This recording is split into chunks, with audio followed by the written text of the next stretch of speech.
Good afternoon, everyone. Welcome to today's Wealth Creation Show. And today we're going to look at learning the ropes. And I think the journey that everybody goes on to try and be successful, be a successful business person, be an entrepreneur, there isn't any kind of single roadmap for that. I think it's like everybody's different.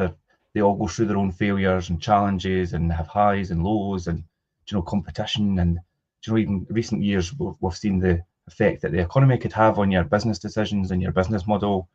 So, yeah, everybody's a wee bit different, although you kind of all go through the same journey where you're on an individual basis. I mean, Jim, your journey will be different for somebody else's, but you both are working towards your own goals and things, I suppose, in your own success. The story is different, but the core foundation is the same. Yeah, that's and everything. It doesn't matter. It doesn't matter what it is, but it's always the same every single time. So the things I'm talking about, the core foundations are the discipline, the consistency, the tenacity, the drive, the ambition. These are all core principles set down and learning the ropes. And it's your desire to learn the ropes. And if you don't want to learn the ropes, then just quit. There's no shame in quitting. It's just that you don't want to do that. Someone else might want it, and it's entirely up to them. It's quite interesting. I was watching listening to Alex Hormozy and Steve Bartlett this morning on the Diary of a CEO, and it was quite interesting. He was talking about how he literally lives to work. He loves his work, and he made it quite clear that this is what he loves doing, and that's what makes him happy. And when he met his partner, he said, I'm not compromising, by the way. I'm not giving up what I love doing and I get great enjoyment out of to compromise. He says, I'm not doing that. So, if you want to be with me, then you're going to have to have this in your life. And it just so happens she aligns with that as well, because that's how she is. So it's worked out perfectly for them. But that's the sort of thing. And he says, but I don't tell other people that this is what you've got to do. I don't tell other people that this is the way you've got to do it. He says, if they want to, if they don't want to do anything, if they don't want to live to work, if they don't get enjoyment out of that, and they want to concentrate on their family, good luck. Just do what you want to do, and what makes you happy. And I'm no any judge of that at all. And I could see that straight away. It's like some people are just driven. And some people just don't want to be, but they're maybe driven in other areas. We talked about wealth before and what defining wealth is, and for them it might be family, it might be leaving legacy, it might be all these different things. So learning the ropes is really all about understanding yourself, dare I say, and understanding what motivates you and understanding what drives you forward individually. That's what learning the ropes really means. It doesn't mean forcing yourself to do something you really don't want to do. And you can't see yourself doing that for the rest of your life. Why do that? Average age of life is 76 years old for a man and 80 for a woman. It's like, 58. I've got 19 years left, according to the average age. That was a bit of a reality check for me. I read that the other day, 76 is average for a male. So I'm exactly middle-aged at the moment, which is crazy, I think.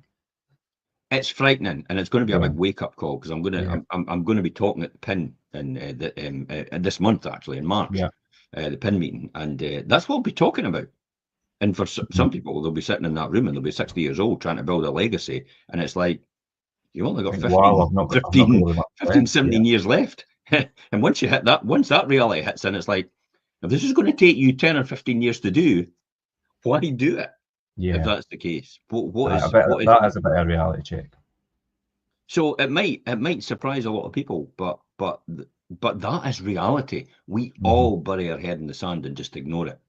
And this is why learning the ropes is more about you as an individual and understanding you and how you tick and what makes you motivated and what you want out of the short time that you've got, because you're no coming back.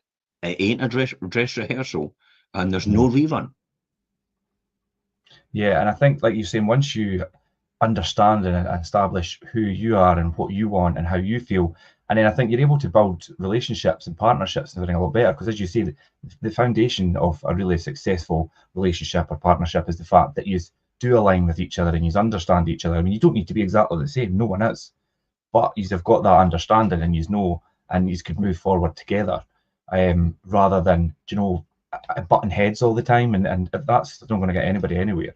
So I think that's really important. I've got no expectations of anybody else, even in my family, about what I expect them to be or what I expect them to do. I want them, not expect them. I want them to just find what makes them happy and what they like to do.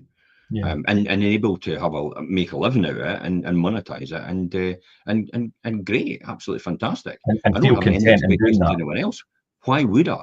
But I tell you what, don't tell me what you want out of life, and then I tell you how to get it, and then completely ignore what I've just said. Because if you want me to help you get to a certain stage in your life, I'll tell you exactly what to do. But you better do it, or I've just wasted my time. And it's time I'll be sitting on my deathbed going, wait a minute, I could have got that back. Yeah. Yeah, that is an important point as well. And I think when learning the ropes and things, like we were saying, and everybody's journey is different, there are still these crucial steps that are kind of the bottom line of success and entrepreneurship and things like that. And that's like the critical thinking and the problem solving and having that motivation and the ability to take risks, and take risky steps and things, but do it with an educated backdrop on that. Like you're not just Monte Carlo or bust all the time. You're taking educated risks and things towards your success. But yeah, you definitely need to have that drive and motivation and the right people around you. I don't think I ever see anything as a risk. No, I don't. I don't really see anything as a risk. I just calculate the odds of actually it being successful or not successful, and I don't see it as being risky. I just say, well, it's not going to work for me, or it's so. But it depends how you define risk. We all have different ways of defining certain words. Yeah. For example, if I said, and here's a really good one, vegan. Some people will be head up straight away. Their back will be up just because I mentioned the word vegan. And some people will go, yeah, a trigger for some people. Yeah, it's just a word. Yeah. Independence for Scotland. There's another phrase. A trigger for people. Yeah, that'll be a trigger for some people. It's not my problem. It's yours. Because you're allowing it to trigger you. You're the one that's got the problem, no me. It's just words. That's it. I don't. You don't know if I believe in it or not. I just said it in order to emphasize the whole point. Yeah. Yeah, I like when you say about calculated risks, and I mean, I know that when it comes to like property investment and things, you've got it down to, I mean, dare I say, a fine art, because you've done it and you've got this model where you could stress test and look at the risks involved and look at an investment and think, right, okay, this is going to work, or no, this is not going to work, I'll move on to something different. And it's as simple as that once you understand the process of what you're doing. I'm really surprised though about how many people actually, when I run my numbers from what they've done or what they boast about on all the platforms or the property investment pages, how they boast about their numbers, and I just do it now and again. I just run them through my calculator and my spreadsheet and work out the risks and the tolerance. And I'm like, God almighty, I wouldn't do that deal. I would never do that deal. And yet they've done it, and yeah, fine, they're prepared to take a risk because they've got nothing anyway. So see how their risk becomes like, it is literally Monte Carlo bust. That's how I started out. It's just like, let's go for it. Let's just keep leveraging. Let's keep leveraging. Let's keep leveraging. Get more and more and more and more. But what I was doing as well, I was protecting myself. I was like, okay, I've got to a certain level. Let's stick it in a limited company now. So we're not paying higher rate tax on it. So I was quite lucky, whereas everybody else was still doing everything in their own name. So it all came back home to roost when Section 24 came in. Around 2016, and they all panicked, and it's like, what do we do now? Whereas I was going, right, okay, let's start transferring to limited company, and let's use our capital gains, because we had done a show previously that the Office of Budget Responsibility had actually come up and said, if you take capital gains away, you can make an absolute fortune if you take the allowance away. And I knew that was eventually going to be on the hit list, and surprise, surprise, it's gone. Here's another one, Section 24. The tax credit at a lower rate for individuals will eventually disappear. I know it's going to happen at some point in time, hence the reason why I'm going through the process of transferring everything now. Yeah, you're doing that. I don't want to take that risk where that disappears, and you've got no option. You can't deduct mortgage interest against any of your income at all. That's pretty right. that kind of decision, like what you're going through now, that's obviously, I mean, you've got a lot of hands-on experience and years of experience, but you've also got, you've got skill set and you've got knowledge, and you've obviously, you were an accountant by trade and things as well, but you've got an understanding of the tax system and how it all operates. And you're obviously like, right, okay, I know this is coming, so I'm going to do this now. And I know you're obviously going to have to outlay a bit to do that and transfer, but learning the ropes. but further down the line, you're going to benefit from it because you could get caught out and it could be a lot more costly. It was quite interesting because there was a post 2 or 3 days ago, actually, on one of the forums. I think it was Landlord Tax or something like that. Yeah. And some person went, "Oh, buy-to-let's dead. It's the end of it," and all the rest of it. And some doom and gloom monger. And I said, well, it can't be. Buy-to-let will never increase in value, and property prices will never increase. And I'm like, it does, and it always will, because everybody's salaries go up and increase over time. So therefore, affordability goes up and increases over time. Interest rates come down as well, and therefore it makes it affordable for people to do that deal. And rents go up as well because income goes up as well, and people are prepared to pay more for property and more for rent. That's why it goes up. So it will go up over the long term. And some guy who is supposedly a wealth creator came on and said, it's like, yeah, you're absolutely right, buy-to-let. And I'm like, I looked at his page and went, you're supposed to be a wealth creator in property. And then you're saying things like that. And I went, well, I don't know about you, but I'm about to make an £800,000 gain on a small part of my portfolio I'm about to transfer. You know what the wealth creator came back and says, but you're going to pay a lot of tax on that. I mean, what does that matter if you are? If you completely missed the point. It's like I've doubled my money, by the way. I've actually doubled my money, and my tax isn't going to be what he thinks it is. It's going to be capital gain, so it'll be 200 grand. Oh, a £600,000. Yeah, of course. What's he got? Nothing. How crazy is that? He never saw it.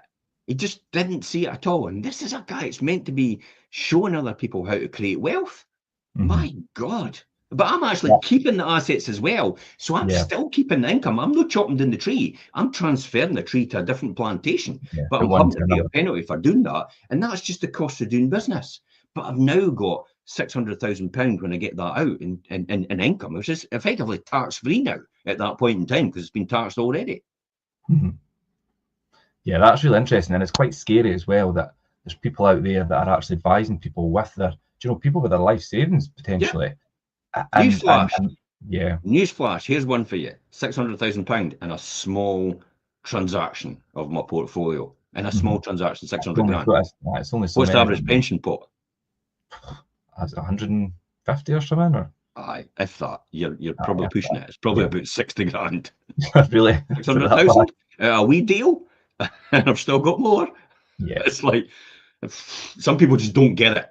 But this is what it is about learning the ropes. Understanding it, you will get people like that.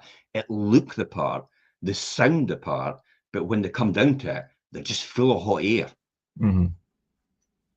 Let's talk about following a mentor and mentors and finding the right people to follow, and actually thinking about who you're listening to and where they are in their journey and where they are financially for you to be taking proper advice from them. I mean, I know we're on this forum and we always say, look, this is us having a conversation, and but if people actually pay to go on courses and listen to people, but are they actually qualified to advise you what to do with your money? That's a really important thing to think about. My thoughts on a mentor is you don't need one. Okay. You don't need a mentor at all because there's loads of people out there giving fantastic content. Yeah. And I'll direct you again. I'm a big fan of Diary of a CEO because Stephen Bartlett puts real good content on there from people that have got a proven track record and know what they're doing, have actually walked the walk, and rather than talk the talk. They've done it. They are the people in their business, but there's a huge skill set there to learn from every single time. So I can't endorse that enough. It's probably one of the best business platforms, and that's effectively your mentors. You don't need to go on courses to get them. You just learn over a period of time. Or sit one-to-one with people or things. You could pick up things from a variety of different outlets. Here's why people get mentors and they pay for it, because they think there's a fast track to their success. It's going to happen overnight, yeah. There's not. And you know why there's not a fast track to their success? Because it's going to go at their pace anyway. even though the mentor tells them everything to do, all the information they're getting at that point in time is absolutely, mostly useless to them. They just know where it is if they need it. That's it. And because it goes in their time frame, they've still got a life to lead, they've still got a job to work, they've still got income to earn from other places before they do what they're doing and be able to invest it. And they just don't get it. That's why they pay for a course, because they're convinced that this course is going to fast track them to where they want to go, because everybody else round about them says that. I sat at the PIN meeting last month, and it was quite frightening, because this guy stood up and went, "Oh, I've got a lot of money to invest." And I thought, oh my God, you'll have everybody on you. radar. You'll have all the sources and everything right over to this guy. Yeah. And more or less, it's like, oh my God, you're gonna be milk dry. I'll guarantee you that. They're just gonna take everything you've got and use it for their own benefit. That's it. That's it. But mentors, true mentors, don't need to do that. They're so successful, they don't need to teach anybody. That's the whole point, because they make their money not from teaching, they make their money from businesses that they operate and investments that they have. It's not cost effective for them to teach. No, I think sharing their knowledge and experience and having discussions and things is more of something that gives them a wee bit of pleasure and things to share how they've done things and how their journey, just like we're doing now. Do you know, I mean, this is exactly what we're doing on this platform.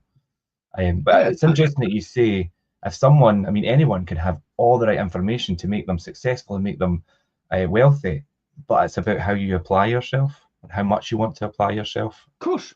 You think just by reading a book, they're going to be wealthy. It's like, you've actually got to do something. Yeah. You've got to put whatever you learn into action. And it's very few of them that actually do it. And I'll tell you what percentage of them do it. 5%. Yeah, the 5% group. Yeah. That's it. You don't know who that person is in the 5% group, but they choose it by their own actions, and they're the people that keep going. That is the 5% group. Yeah. And the 5% group always exists. So generally, people that put it into action and follow it through are always in the 5% group as a result. They maybe don't. Now, the 5% group's not about the 5% group with wealth. It's the 5% group is the way you think, the way you operate, the discipline you attach to it. When motivation comes and goes, discipline is the engine that keeps it going. Consistency as well, and applying it every single time. That's the 5% group. That's what determines you in a 5% group. And the money catches up as a result of what you continually do. The farmer mentality, delayed gratification. I plant the seed, or I sow the seed, plant the seed, whatever it is, and I water the seed, I nurture the seed, I grow the seed, and I maybe don't get the harvest first year round, but I still keep nurturing and honing, developing. See the investment it goes in and the work it goes in the beginning, and the first 2 or 3 years, 5 years, even in property investment, that's what happens. And then after that, it starts to then go bigger and bigger and bigger and bigger and bigger and bigger and bigger and bigger. And it's like the 1 pence doubled up for 31 days. It's 11 million after 31 days. Would you say that that's probably where a lot of people fall foul, is that they've got this drive, they've got the motivation, and you know, and they're disciplining themselves to do, and then they kind of they're expecting it to happen a lot quicker than it did, and then they get a wee bit down the journey, and it's like they lose that motivation, and they've stopped disciplining themselves to do what they're doing, which is ultimately going to make them successful if they just gave it time. It's coming back to the entrepreneurial journey. Yeah, it's that. Yeah, oh, we're on a high and we don't know what we don't know, and we're so excited about what we're doing, and they get right up there and they're really going for it, and then they realize the hard work that they need to put in, and then they just go, oh no, and then they get down to the bottom and they're demotivated because they've got the hard work that they need to put in, and then they have to decide, do I really want to do this, or am I just going to quit? And you know, we've had somebody like that do that recently. Yeah. Just quit. It's like, what? How crazy is that? You would have made an absolute fortune. Not prepared to put that effort in, because didn't have the vision to see it. Didn't have the vision to see it at all.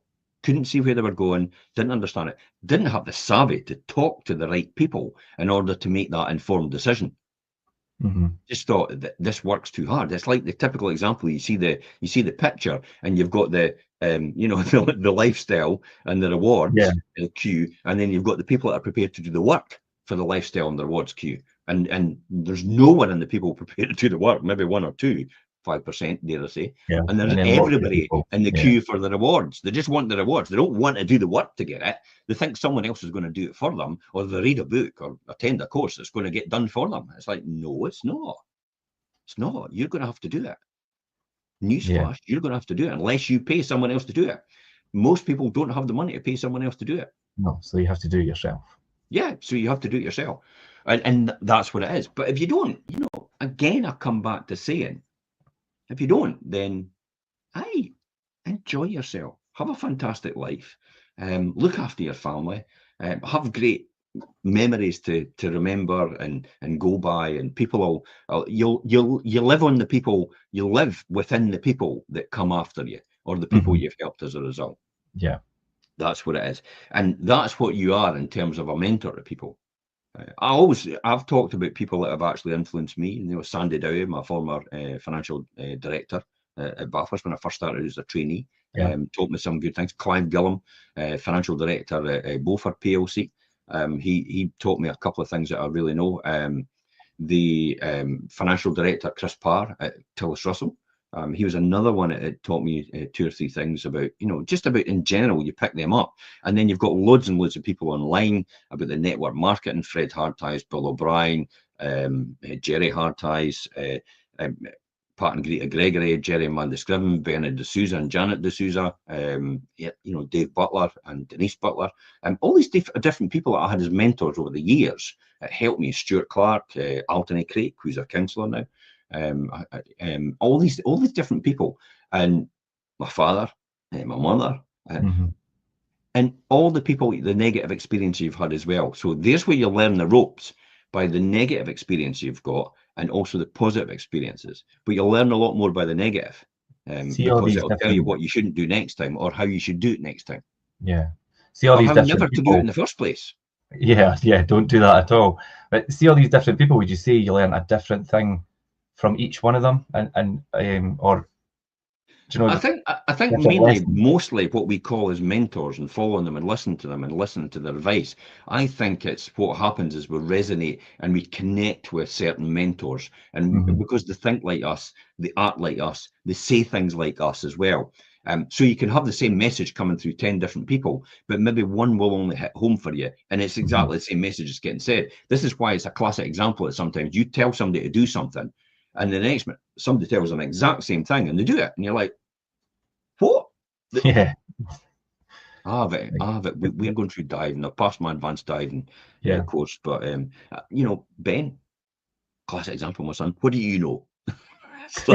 And I just look over at Colin, who's the dive master, and he goes, and then Colin says exactly the same thing. He goes, yeah, that's great. That's brilliant, Colin. I'll do that. So you take the advice for him, but not for you. Of course.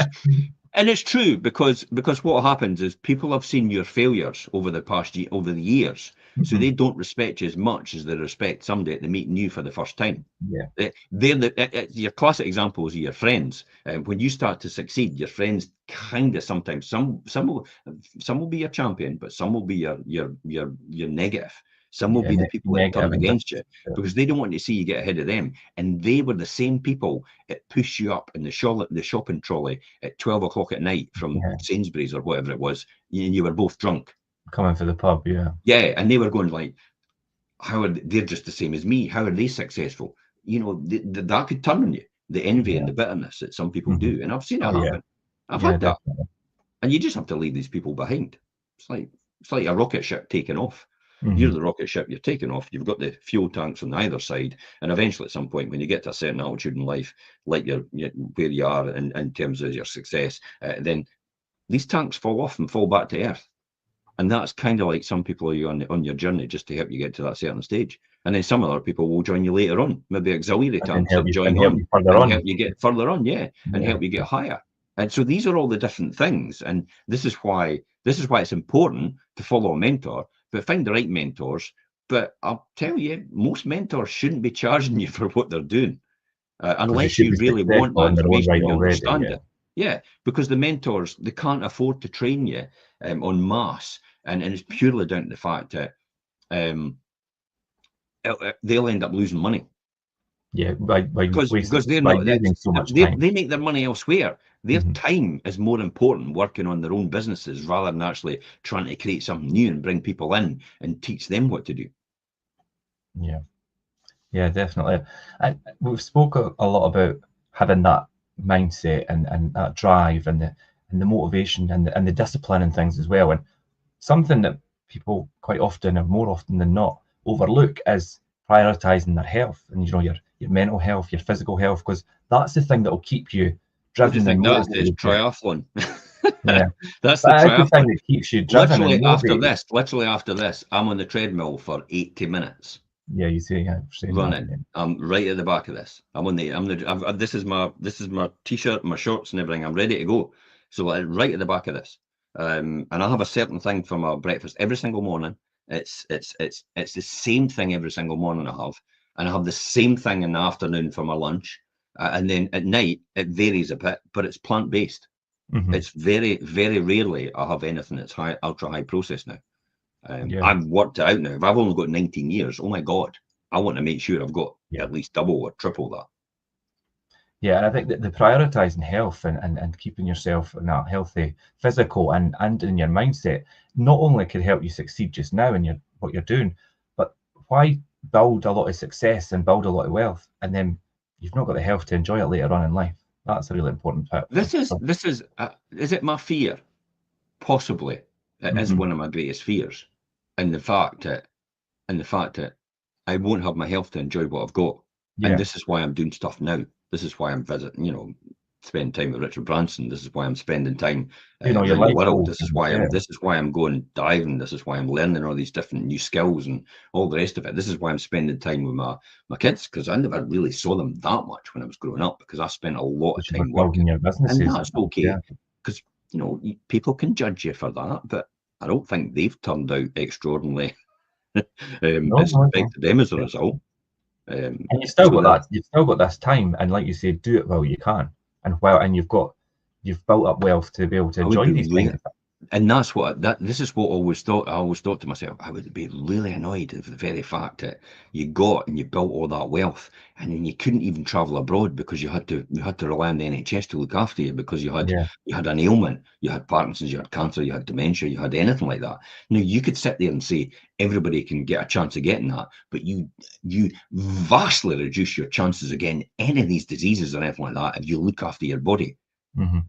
because you see that a lot in a lot of retirees and couples, and they think, right, well, I'm going to buy a wee apartment or buy a wee villa abroad, and we'll go and live, and they're there maybe 5, possibly 10 years, but they have to come back because their health and they need the Yeah. NHS. I've That's learned so something. much by the people's houses I've sold, and some of them I've actually had to sit down and said, and they've actually told me these stories. Hmm. I do remember a couple. He had just sold one of his assets for £1 million, just Right. a big shed. That was it. He called it a big shed. Sold it for £1 million. Hmm.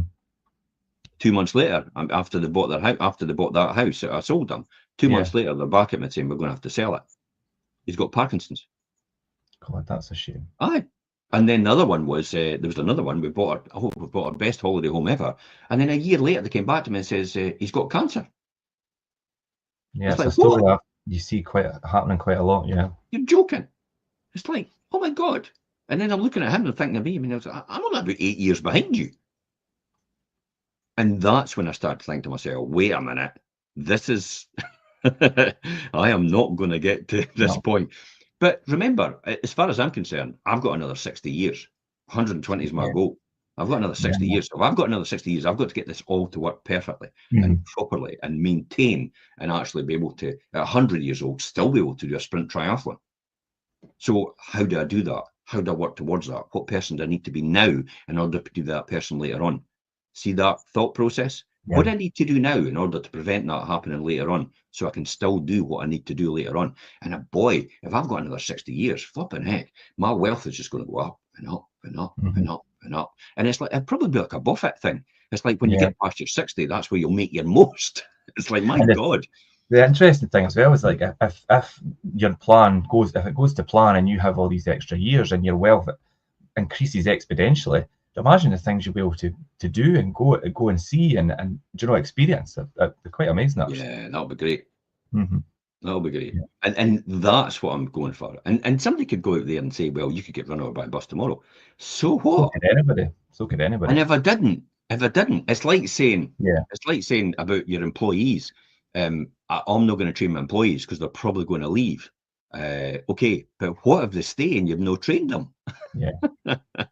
That's even worse. Yeah, of course. Yeah. So it's like, I'm not going to train and I'm not going to look after myself because I might die tomorrow, or I'm, the average age is 76, then and I've got 19 years, and I should make the most of it now. And it's like, well, what happens if the average age isn't in 19 years for you? What happens if it's 30 years and you've just blown it all by 76 and you've got nothing else, and you basically have to go back to work at 76-year-old to support yourself?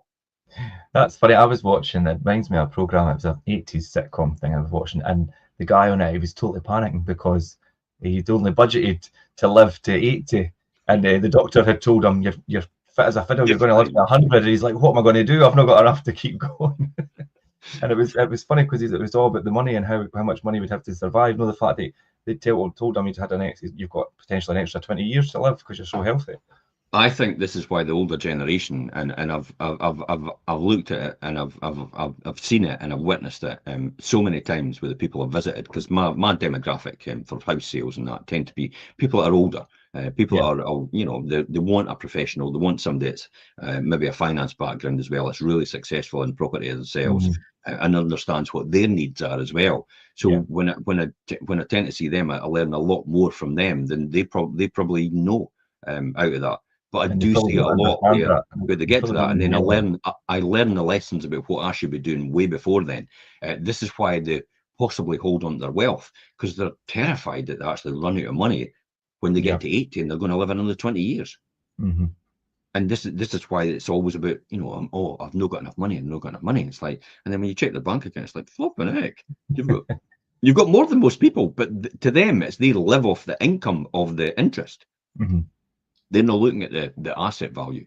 That's how they think they've not got enough money. They're into that scarcity mindset from then on, and they think they need to protect their assets all the time. They need to protect their income. They can't spend enough just in case they run out of money before they go.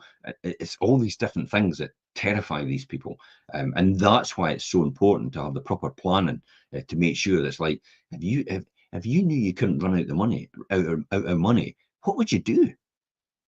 Yeah, there'd be a lot of things. Well, I'm doing it. Yeah, well, there you go.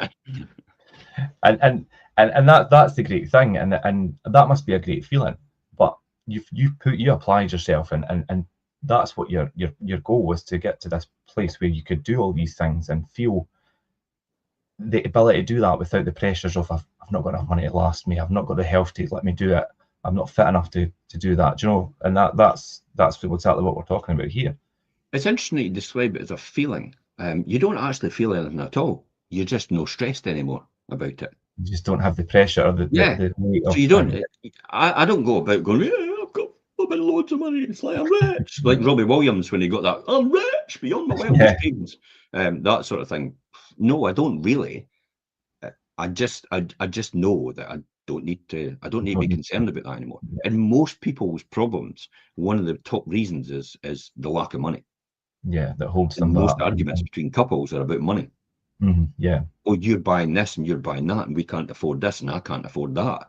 And it's like, how have you got that and I've got this and I'm the main breadwinner and all that.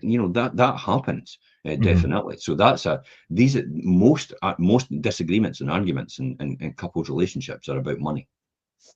Yeah, you see like these couples, and the wife holds the bank card and the husband gets his allowance. Yeah, and it's a classic example about.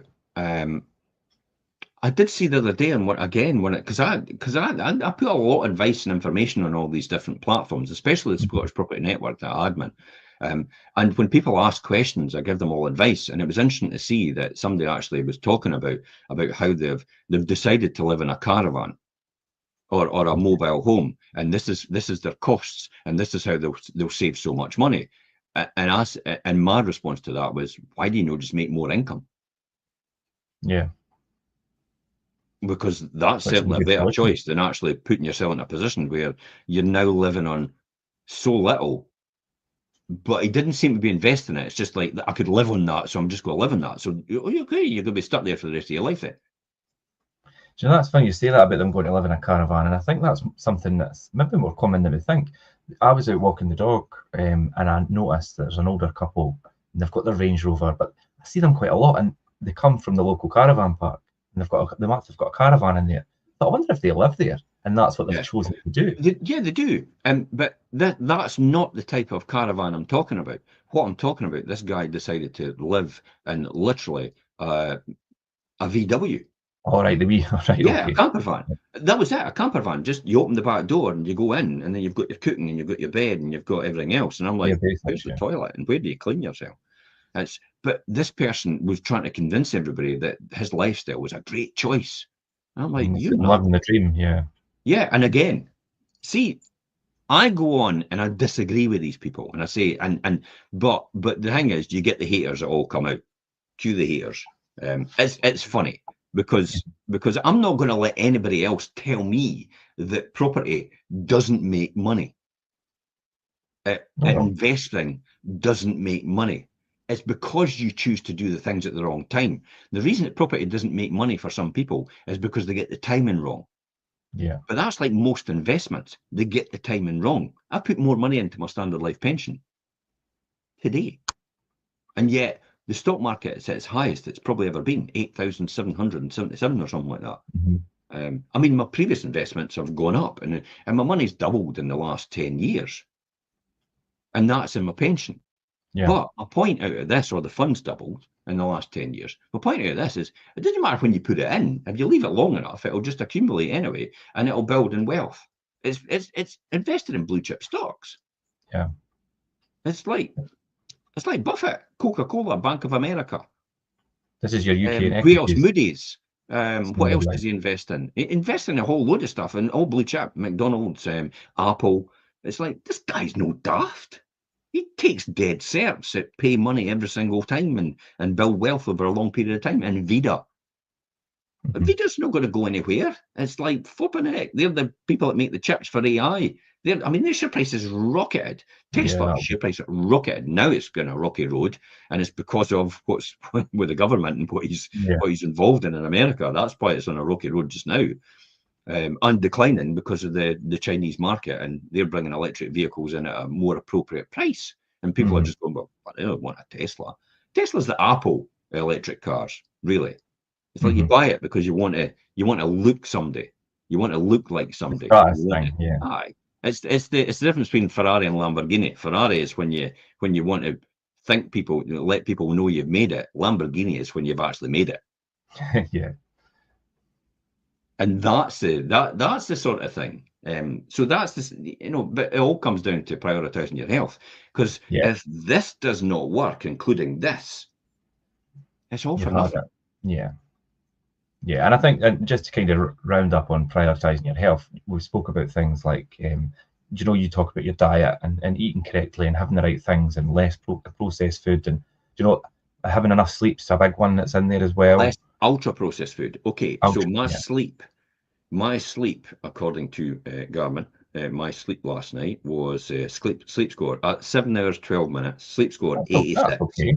86 out of 100, quality good, continuous. I managed to sleep deep 1 hour 17 minutes, and REM 1 hour 34 minutes, light 4 hours 21 minutes, awake for 6 minutes. So that was really good. So it's recommending, based on this level, I should be doing 7 hours 40 for the sleep coach. So so I'm quite understanding the fact that if I've got something that could monitor metrics far better than me, without me having to get an abacus out, which is an old accountancy tool for adding and subtracting, or a slide rule for people that are engineers and structural engineers, and that slide rule for everything. If I don't need to do that, and I could do it computer wise, and I can get all this to do it for me, then why would I not?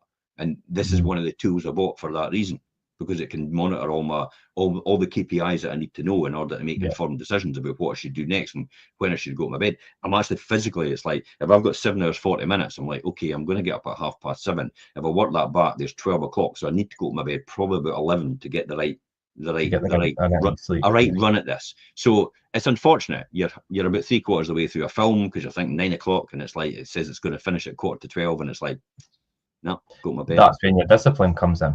Yeah, go to my bed. Yeah. Go to my bed. Yeah. And so it's this thing about going to your bed at 9 and getting up at 8, it's like, it's no healthy for you, by the way, because you go into a second sleep cycle typically out of that situation. If you go into a second sleep cycle, now the reason I know this because Diary of a CEO, then it makes it worse for you. It actually makes you, but your sleep's so important because having enough sleep actually regenerates your body, but it also helps you think clearer. Mm-hmm. If you have find that right balance, like you say, between diet and sleep and exercise and things, but getting that right amount of sleep, and you know when you wake up in the morning and you've had that right amount of sleep, and you just feel a lot better, you function a lot better throughout the day, you think clearer, you make better decisions. I mean, I could tell if I've not had enough sleep and I'm at work, and you could tell your brain's foggy than what it usually is. I often now, and I never used to work like this because I used to just burn the candle at both ends, and in the middle. There was no candle; it was incinerated most of the time, and I paid a price to get there. But it was the price I had to pay for me, for my journey. Everybody else doesn't need to really pay that price if they work a bit more savvy, and they learn from people that have actually done it before and think to themselves, "Well, I didn't need to pay that price. I did not need to pay that price. I just chose to." Other people can just learn from what I've done and not make all the mistakes I've made and the price that I had to pay. That was the point. So just cut out all the mistakes I made with the price I paid, and then you'll not be burning the candle at both ends. You'll not be burnt out and pushing yourself. Or just get someone else to do it. What do you think I do? Get someone else to do it. Well, that's what I was going to talk about, and it's teaming up with other individuals and building a team and things, because we talk about yourself and your own success and your mind and your health and all the rest of it, but you can't do it all on your own, especially if you're wanting to build a business or something that's going to be quite successful and create a lot of wealth. You're going to need a team around you and individuals who are like-minded and you could align with to help you get there. Most people start out and they're so cheap in terms of what they charge, in terms of what they do when they start out in business. If they're letting agents, or they're estate agents, if they're financial services, they're so cheap in what they do as they get to the crisis point where they can't manage their business anymore by themselves, but they can't afford to employ anybody because they're not charged enough. That's what happens to most of them, and they then fall out of the system because they burn themselves out. And I know when it's doing it now, and I'll promise to contact them when I come back, and I'll have a Zoom with them, a personal Zoom with them, and I'll have a wee talk to them and a chat to them about what I've learned over the years, and see if I can help them go forward. There's no charge for that, by the way. I'm no charging anybody anything. It's just I felt that I would reach out to him because I do realise where he is right now, both mentally and physically. Because I've been there and done it, so I know the answers to what his questions should be, and so we'll have a chat. We'll see how we get on, and I'll point in the right direction, and that's it. That's just what I like to do. But I'm not there to just advise everybody and anybody on an individual basis every single time. It's like the content is here in the Wealth Creation Show, and about what we've spoken about before, and. Make an effort and actually learn it for a change, rather than actually just looking for fast track reasons in order to get it done. It's like, because you'll not do it, you'll not listen to it. If you don't pay a price, really, you'll not value it as much. In order to build wealth and keep wealth, you've got to understand the appreciation, and you've got to appreciate. You don't need to have done it yourself. You need to appreciate the work that's gone into it, so you value it more, and you actually just don't flitter it away, and you understand how to keep continuing to build wealth. That's what the Wealth Creation Show is about.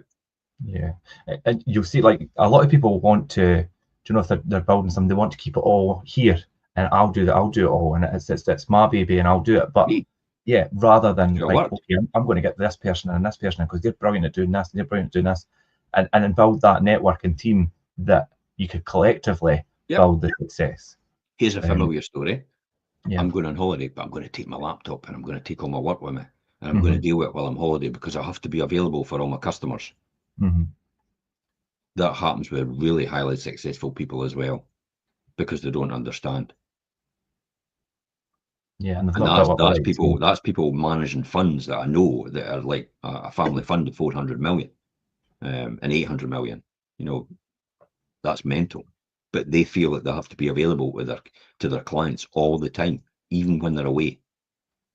Like, what is so drastic it's going to happen within that short period of time, whether it's a day, a week, or whatever it is, that is going to change everything for the rest of their life?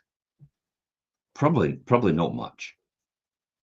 I've had somebody now. It's I had a situation. It's like I've got to deal with my partner because they're away in the hospital and all the rest of it. But I'll get something done for you this afternoon. I'm like, whoa.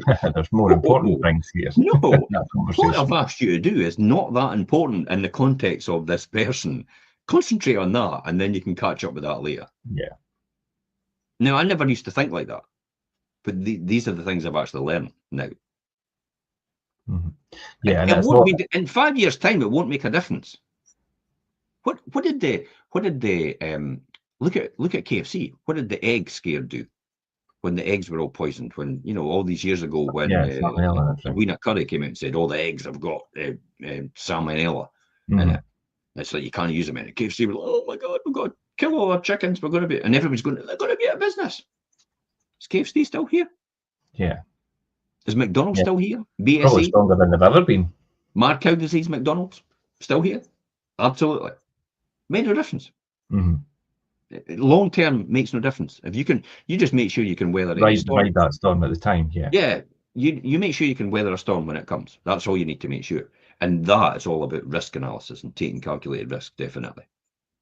Yeah, and we spoke about risks back at the beginning of the show, and you said about taking actual calculated risks. So yeah, let's look at that a wee bit before obviously we come to the end of today's show.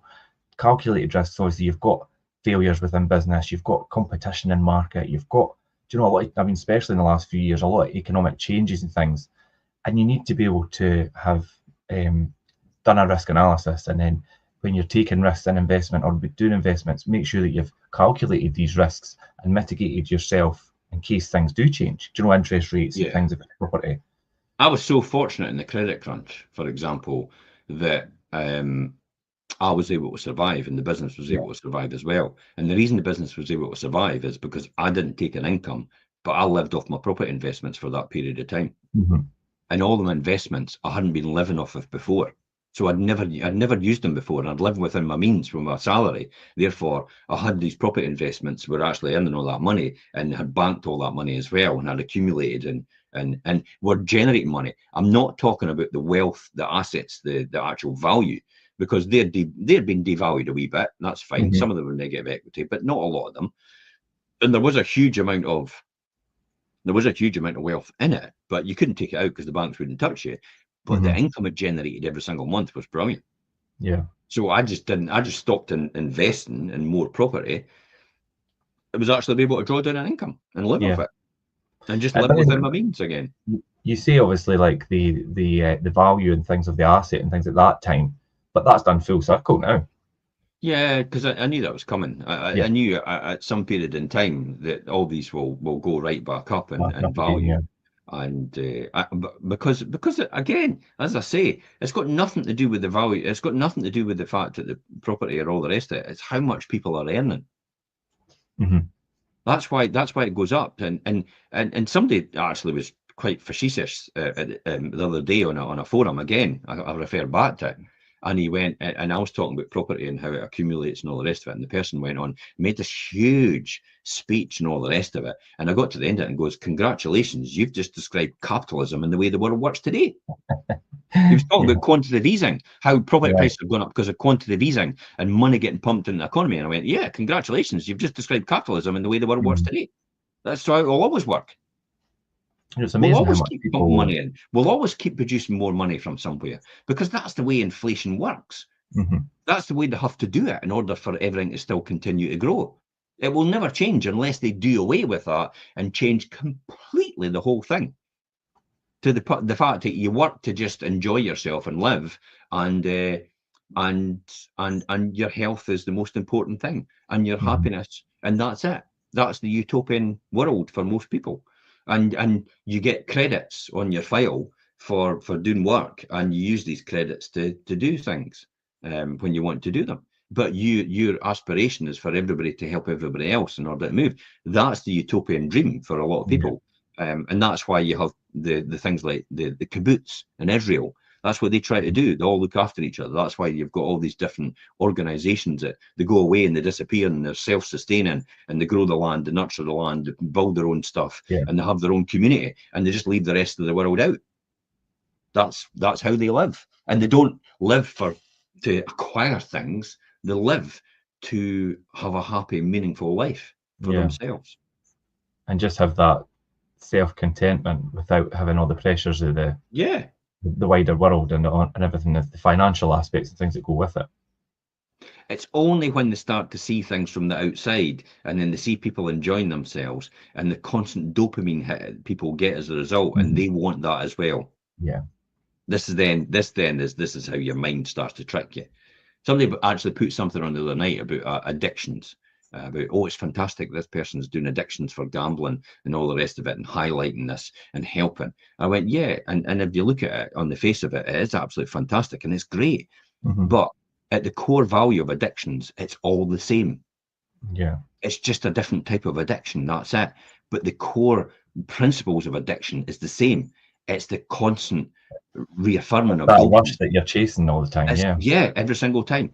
Why people run all the time, why people gamble all the time, why people take drugs all the time, why people smoke all the time, vape all the time, why people are deliberately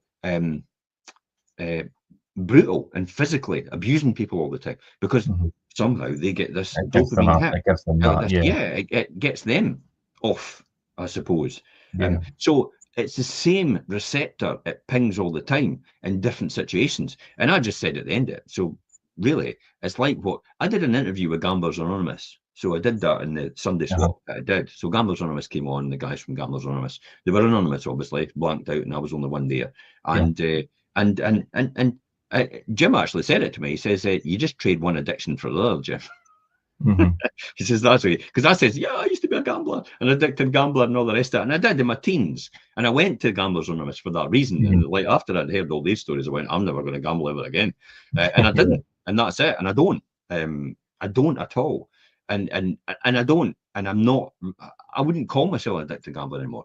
But what he said is, what you do though is that, but we just trade it for another. Replace it for something else, I mean, you're probably right. Aye, that's why I buy so many property and develop so much wealth. Property investment and you're exercising and things. These are all, but then they're all positive things, as opposed to things. Yeah. Well, it can turn negative if you use it in the wrong way. So it's like the whole thing about prescription medicine can eventually be a poison if you use it, and if you don't use it in the described amount you're supposed to take. So if you take 100 capsules instead of the 2 you're meant to take, you're going to be dead. But the 2 actually helps you. So it's everything in moderation, I would say, to that point. It's been moderate with the things that you're meant to be moderate about. So I was at the physio the other day, and I said about my knee, and he was looking into it, and we're on track. And I said, so do you think I could actually get back to? Because remember, and I openly said to him, my goal is to live to 120, be able to do a triathlon at 100 years old. So I need micro improvements here. You know, I'm just doing marginal gains every single time in order to get this knee perfect. And I said, do you think there'll come a time then, if I'm still doing this and I'll still be able to do this at 100 years old, do you think I'll be able to run an ultra marathon? And he went, yeah. Brilliant. As long as you do it correctly. As long as I work towards that and do what I'm meant to be doing, which is the core exercises every single day. And that'll protect everything and make sure everything works properly towards these twilight years. So it's getting the right advice from the right people. I was just going to say, and that's coming from a professional who obviously deals with, obviously, like, I mean, he's a chiropractor. I'm never going to go on Facebook and ask people's opinion about that. It's like, oh my God, I'll go straight to a physio and knows what they're doing and talking about it. And then if I'm doubtful about it, then I'll look up and research round about that, or I'll see what other people are saying about them in particular and what has happened to them and how they've learned from it, and if it's worked for them as well. And that's what I do. But I firmly believe these people because they've sorted it before. So it's track record, isn't it? Yeah, and that's like you say, it's like no matter what the situation or what field you're in, it's always seeking the right information. It's the core principles, isn't it? Professional within that field, yeah. It's just what we started out by saying. It's all about the core principles. They're exactly the same in every single situation. They all apply. So if you understand the core principles of everything, then everything falls into place, no matter what you're doing.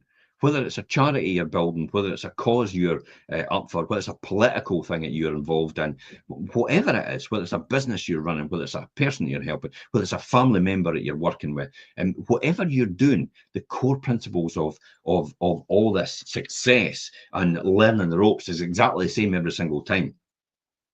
Yeah. I think, I mean, to really sum it up, I think if you're, in order to be successful and things as well, it's got a real blend of your own hard work and your discipline and your own intelligence and building up your knowledge, or having the right people with that knowledge around you, I think is definitely the key thing to think about. And also, we touched on it, and a lot of people have this misconception: success is not something that happens overnight. Do you know, it's a long journey, and it does involve a lot of dedication and discipline and things, and a lot of rational thinking. I don't actually think success ever actually comes.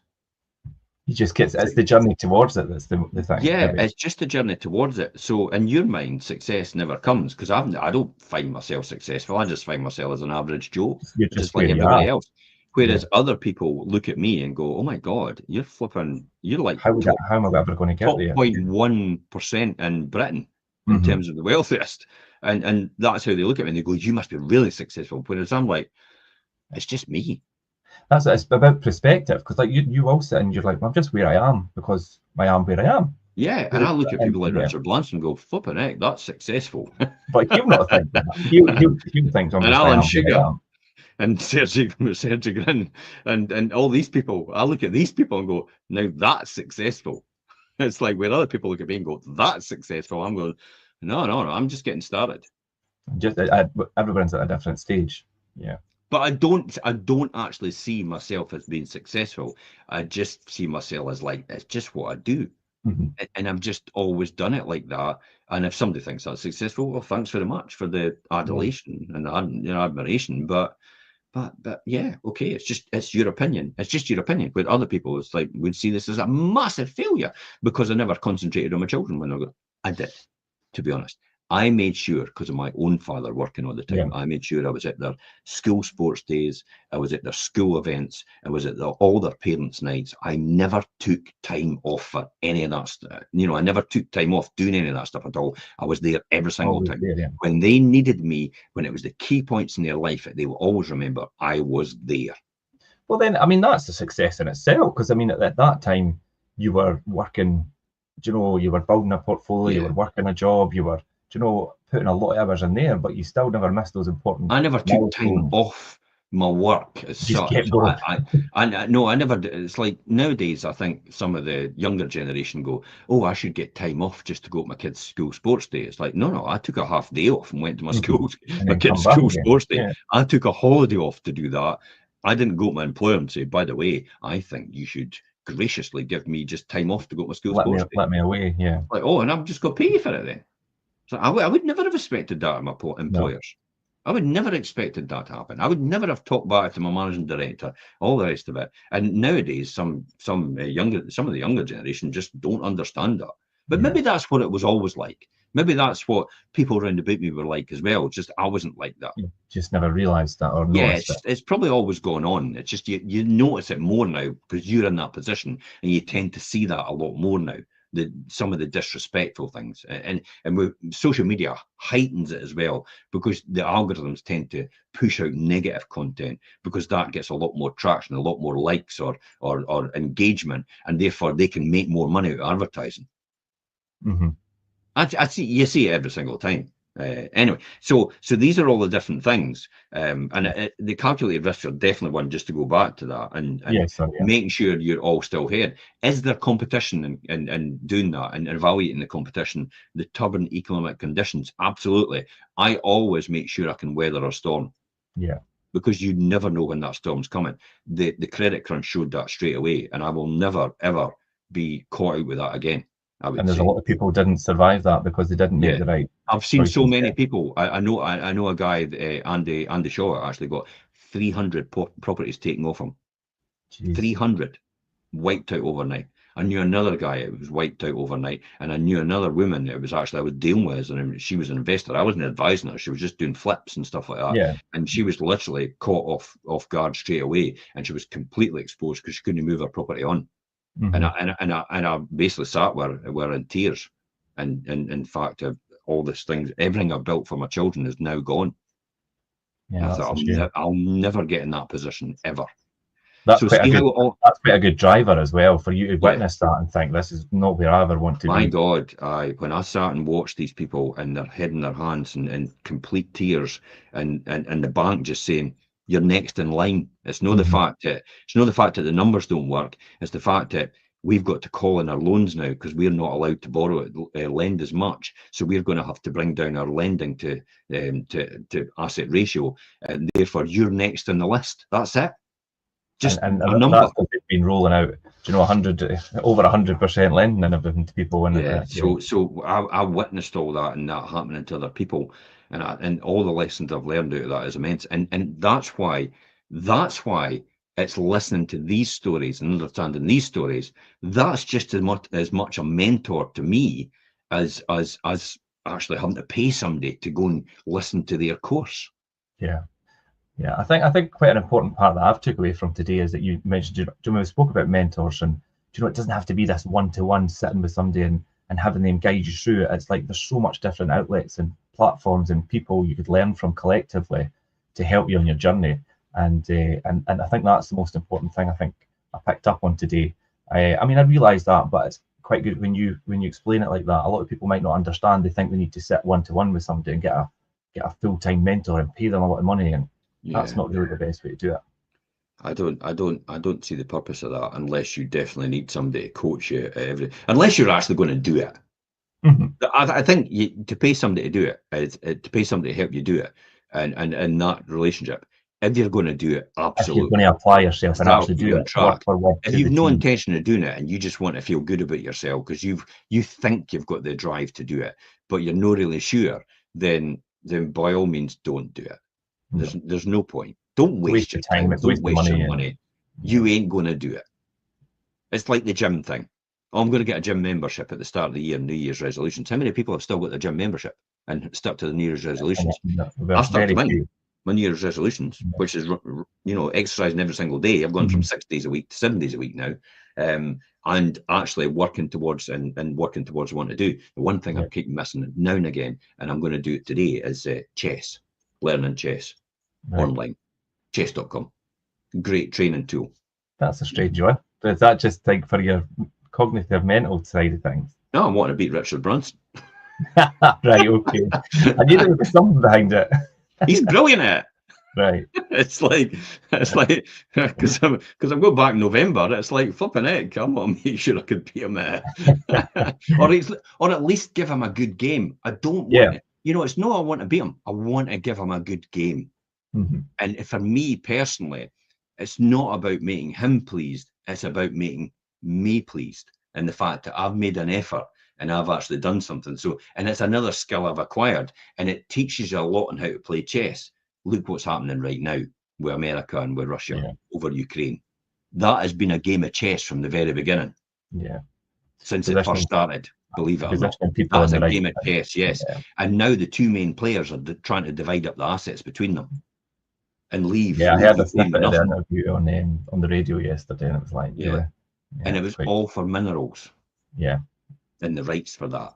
I was wondering because I was like, Ukraine's not got any oil. It's like, what's going on here? It's like it's the minerals. Minerals now. Right. That's the catalyst for it all. Yeah. Yeah, that's what it was all about. You give me some of your rights for your minerals and I'll protect you. Funny enough, that's racketeering. That's what the mob used to do. Yeah, and it is like that. But when I heard that interview yesterday, I thought, God, this is now they've positioned themselves where, and Trump actually says to him, you're not in a position here to tell us. We'll tell. Then it's basically they're telling them this is what's going to happen. Let's not give him more airtime. Yeah, I know. Anyway, that's been a really good show. Learning the ropes, guys. There's so much opportunity for learning and from an array of different people and platforms, and looking after yourself health-wise and thinking about your own goals and disciplining yourself and having that drive and keeping that motivation. They're all these important things. So I hope a lot of people have got something from today's show. I definitely have. I thought that was really good, and thanks as usual, Jim, for all your insights and input. You're welcome. Yeah, good. Right, guys, that was our wealth creation show for today. We will be back for next week's wealth creation show as usual, and until then, we'll see you then. And I'm off to Spain diving as well. Yeah. See you later. See you later.